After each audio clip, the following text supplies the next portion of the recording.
तो देखिए, कार्तिक मास की जो देव उठनी एकादशी आती है, जिस दिन श्री हरि हमारे 4 महीने की योग निद्रा के बाद जागते हैं, उस दिन से लेकर पूर्णिमा तक, कार्तिक मास की पूर्णिमा तक ये विवाह किया जाता है। 5 दिनों में किसी भी दिन आप कर लें। तो देखिए, तुलसी जी का विवाह, भगवान भी आप तुलसी जी का विवाह संपन्न करा सकते हैं। और देखिए, तुलसी जी का विवाह अगर हम कराते हैं तो हमारे लिए बहुत सौभाग्य की बात होती है। और तुलसी विवाह की इस विधि को आप बिना ब्राह्मण को घर पर बुलाए स्वयं से भी बड़े ही आसानी से कर सकते हैं। तो देखिए, यहाँ पर मैं खुले में कर रही हूँ, छत पर ही मेरी तुलसी मैया है, तो वहीं पर मैं ये विधि कर रही हूँ। तो देखिए, जगह को आप थोड़ा साफ सुथरा सा कर लें जहां पर भी आप ये विवाह संपन्न कराने वाले हैं।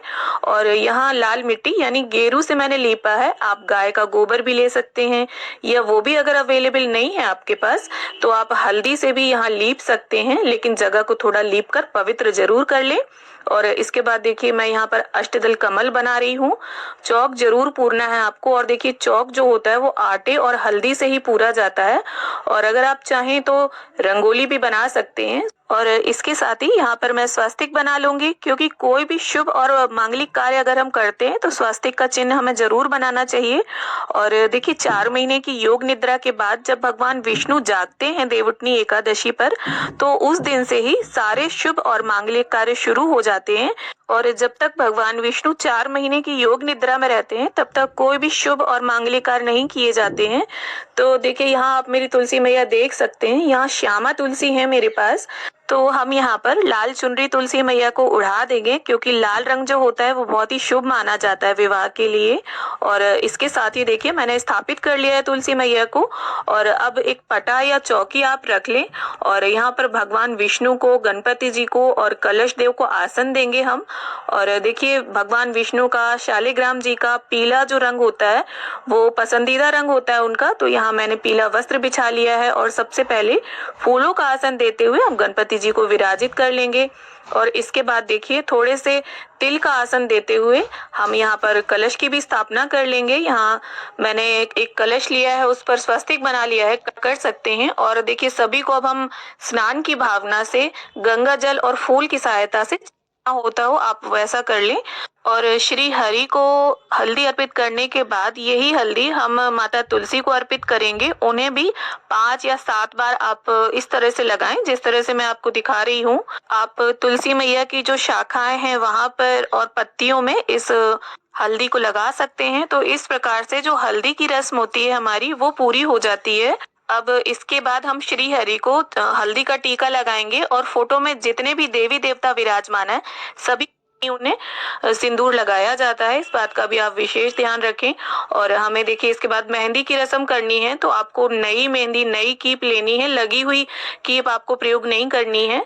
तो इस प्रकार से हाथों में श्री हरि के हम मेहंदी लगा देंगे, और वही मेहंदी हम मैया तुलसी को लगा देंगे इस प्रकार से। तो मेहंदी की रस्म करने के बाद और वरमाला से पहले आप भगवान विष्णु को इत्र की सेवा जरूर दे दें, क्योंकि भगवान विष्णु को इत्र अत्यंत प्रिय होता है। साथ ही तुलसी मैया को भी इत्र अर्पित कर दें। और अब इसके बाद जो रस्म की जाती है वो वरमाला की होती है। तो यहाँ पर मैंने फूलों की माला ली है। अगर आपके पास ज्यादा फूल नहीं, थोड़ा सिंदूर ले लें, और चांदी के सिक्के की जगह पर आप अंगूठी भी ले सकते हैं। और इसे श्री हरि के हाथों से छुवाकर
दंत करते